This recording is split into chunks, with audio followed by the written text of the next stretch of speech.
Sir आपने बिल्कुल ठीक कहा। लेबल जो है वो हमारा ही यूज़ किया जाता है। उनके द्वारा जो नकली धंधे वाले हैं वो उस वजह से यूज़ करते हैं क्योंकि हमारा ब्रांड सबसे प्रॉम्प्ट है, सभी जगह सबसे ज़्यादा यूटिलाइज होने वाला है और उनका इजीली सेलेबल, उनका जो माल है इजीली सेलेबल हो जाता है। वो सभी के सभी जो है वो नकली जो लेबल आपने बताया है वो उनके द्वारा बनाया जाता है, वही वो तैयार करते हैं, उस पर लगाया जाता है। उन पर ना तो कभी आपने चेक किया हो, ना तो डेट मेंशन होती है, ना जो कंपनी का उसके अंदर नाम आपने जो कभी पढ़ेंगे तो वो भी नाम ही कुछ और डिफरेंट है, वो हमारी कंपनी का नाम भी नहीं रहा होगा। उसका एग्जांपल मैं आपको दिखा भी सकता हूँ, मेरे पास अवेलेबल भी रहता है। सर आपने बिल्कुल ठीक बताया। आज तक हमने जितनी भी पुलिस इन्वेस्टिगेशंस हैं हमने बिल्कुल उनकी जांच प्रक्रिया में पूरी साथ दिया और पूरा उनको बताया कि ये जो जितने भी केसेस हैं, जितने भी मामले हैं, ये सभी के सभी उनको इन्वेस्टिगेशन के अंदर कंप्लीट करके दिया और उन्होंने हमें ये बताया कि आपके एंड पर कोई भी फॉल्ट, कोई भी प्रॉब्लम कुछ भी नहीं है और बिल्कुल जो कंपनी है बिल्कुल नीट एंड क्लीन काम कर रही है। आज तक जितने भी डिपार्टमेंटल इंक्वायरीज कह सकते हैं, डिपार्टमेंट से हमारे पास हर महीने कोई ना कोई ऑफिसर आए रहते हैं, पुलिस अधिकारी, उच्चाधिकारी हमारे से मिलने आते हैं। कभी आज तक कंपनी में किसी भी तरह की कोई भी गड़बड़ी नहीं पाई गई। सर मैं आपके माध्यम से उन लोगों को ये बताना चाहता हूँ कि इस कंपनी में हर जो प्रक्रिया है, हर जो वर्क है वो सारे का सारा एक्साइज की डिपार्टमेंट की गाइडलाइन से चलता है। जितना भी वर्क अब आज तक कंपनी के पास अवेलेबल है या कंपनी काम करती है वो सारी की सारी गाइडलाइन एक्साइज डिपार्टमेंट ही हमें प्रोवाइड करता है और उसी प्रक्रिया को हम पूरा करते हैं। एक्साइज डिपार्टमेंट जो है हमें डे टू डे बेसिस पे जो है सप्लाई प्रोवाइड करता है, जिसमें हम कह सकते हैं कि जो शराब बनाने का प्रोसेस है वो ENA से शुरू होता है। ENA से लेकर और जो बॉटलिंग तक यानी कि शराब बनने तक का जो सारा प्रक्रिया है वो सारी की सारी एक्साइज के डिपार्टमेंट के निगरानी में, क्योंकि वहाँ हर जगह CCTV कैमरे लगे हुए हैं और वहाँ से हम सब चीज़ें, जो CCTV कैमरे भी हैं वो एक्साइज के DTC साहब जो हैं हमारे, जो इस सारे प्रक्रिया को कंट्रोल करते हैं, जिनके थ्रू हमारा सारा वर्कअप होता है, उनकी निगरानी में हर टाइम अवेलेबल है। ना ही कोई बनाने से लेकर और ना ही जो प्रक्रिया कंप्लीट होने तक कोई भी ऐसा काम है जो उनकी निगरानी के बिना नहीं जा सकता।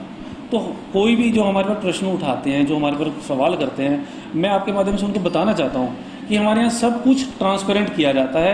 हर चीज़ हमारी जो है वो बिल्कुल प्रक्रिया बिल्कुल नीट एंड क्लीन है, उसमें कहीं कोई गड़बड़ी नहीं आज तक पाई गई। इसके अलावा जो हमारे यहाँ हर महीने मंथली इंस्पेक्शन रहा जाता है वो एक्साइज डिपार्टमेंट खुद करता है।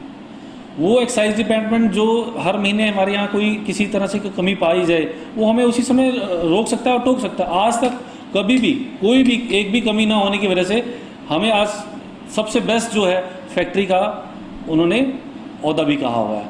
आज मैं आपके माध्यम से उन लोगों को ये भी समझाना चाहता हूँ कि जो ये काम कर रहे हैं वो सारे के सारा इलीगल वर्क जो है वो आउटसाइड से ही चलता है, हमारे यहाँ से नहीं चलता है। जितना भी अगर कोई गलत माल पकड़ा जाता है, कुछ होता है, वो क्या है कि हमारे सराउंडिंग, जैसे मैंने आपको पहले भी बताया था कि राजपुरा है, खन्ना है, साहा है, मुलाना है, पेहवा है और कैथल है, ऐसी ऐसी जगह पर कई फैक्ट्रियाँ जो है इलीगल पकड़ी गई हैं, जो इलीगल मटेरियल बनाती हैं। वही इलीगल फैक्ट्रीज जो हैं वो दूसरा मार्केट में माल सप्लाई करती हैं। इन जो माल जो पकड़े जाते हैं वो उन्हीं के द्वारा सारे का सारा बाद में जब वो उनके पास पहुंचते हैं वो सारा बताया भी जाता है। और इनकी हमने शिकायत उच्च अधिकारी को भी कर रखी है, पुलिस डिपार्टमेंट को भी और एक्साइज को भी इन सब चीज़ों का पता है। और हर चीज़ बिल्कुल नीट एंड क्लीन होने की वजह से हम आज तक कभी भी किसी भी काम में कभी कोताही नहीं बरतते और ये चाहते हैं कि जो भी हो बेस्ट टू बेस्ट करके दिया रहे। इन जो शरारती तत्व जो हमारे को डिफेम करना चाहते हैं या जो हमें बदनाम करना चाहते हैं, मैं आपके माध्यम से उनको चेतावनी देना चाहता हूँ कि वो ऐसा ना करें, क्योंकि हमारे यहाँ जितना भी काम है वो सारा बिल्कुल गाइडलाइंस के थ्रू चलता है, बिल्कुल एक्साइज डिपार्टमेंट की प्रक्रिया के थ्रू चलता है। और ये लोग हमें बदनाम कर हमारी मार्केट को डिफेम करके हमें आने वाले समय में दिक्कत कर सकते हैं। तो मैं आपके माध्यम से इन लोगों को चेतावनी देना चाहता हूँ, अगर कोई दोबारा मेरे को ऐसे पकड़ा गया या कोई ऐसा दोबारा कोई ऐसी बात उठी तो मैं कोई ना कोई एज ए लीगल एडवाइज़र मैं इन लोगों के खिलाफ सख्त से सख्त जो है वो कार्रवाई की जाएगी। ऐसा है, मुझे भी इसका पता अखबार के माध्यम से ही लगा, तो मैंने इसकी FIR की कॉपी भी निकलवाई। तो पता लगा कि रुद्राक्ष ग्रुप ऑफ इंडस्ट्रीज़ के नाम से कोई नकली हो गया है, अपना पास गया है DC साहब की ओर से, और वो शराब कोई जयपुर में पकड़ गई है। तो उसका हमारे किसी डिस्टिलरी से कोई संबंध नहीं है। यहाँ पे डिस्टिलरी में हमारे स्टाफ भी बैठा हुआ है, हमारी पुलिस भी बैठी हुई है। और इसके अलावा एसपी साहब के भी अपनी स्पेशल पुलिस बैठी हुई है, हर एक गाड़ी चेक होकर जा रही है यहाँ से। तो ऐसे कोई रिपोर्ट नहीं मिली हमें कि ऐसे कोई गया हो, पॉसिबल ही नहीं है निकलना कोई गाड़ी इस टाइप से। कुछ इस तरह की चर्चाएं भी हैं कि एनवी डिस्टिलरी बदौली से जो है ये शराब निकलती थी, तो कुछ ऐसी भी चीज़ सामने आई है? नहीं, ऐसी कोई सूचना नहीं मिली इस हिसाब से कोई भी, क्योंकि कोविड के टाइम में तो गाड़ी का निकलना ही बहुत मुश्किल था, किसी आम गाड़ी को नहीं निकलने दे रहे थे। तो उनके जो स्टाफ आता था उसके भी हमसे परमिशन लेते थे, वो CTM से या हमारे से उनका पास बन के आता था। तो उन हालात में कोई डिस्टिलरी से निकलने का कोई मतलब नहीं है, और डिस्टिलरी के खिलाफ कोई FIR लॉन्च भी नहीं हुई है। ये रुद्राक्ष ग्रुप ऑफ इंडस्ट्रीज है, ये कोई है ही नहीं यहाँ पे जो पुलिस जो पता लग रहा है कि ऐसे कोई नहीं मिला उनको कोई। फिर भी जिस जो तरीके अखबार में आई है, जिस तरीके की चर्चाएं हैं या जिस तरीके की बात की जा रही है, जांच करवाएंगे आप फिर भी?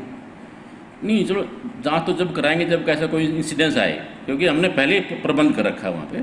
हमारा स्टाफ बैठा हुआ है, रात को भी वहाँ पे लोग पहरा देते हैं हमारे एक्साइज टाइप के बंदे, और बल्कि मेरे पास स्टाफ नहीं था तो सेल टैक्स से मैंने बंदे लेकर के वो लगा रखे हैं वहाँ पे रात को, कोई ऐसी कोई हरकत ना हो, कोई ऐसे कोई इंसिडेंट मिला भी नहीं है। कोई डिस्टिलरी से निकलना पॉसिबल भी नहीं है, कि इतना पहरा है अभी, तो ऐसा कोई संभव ही नहीं है कि कोई निकले।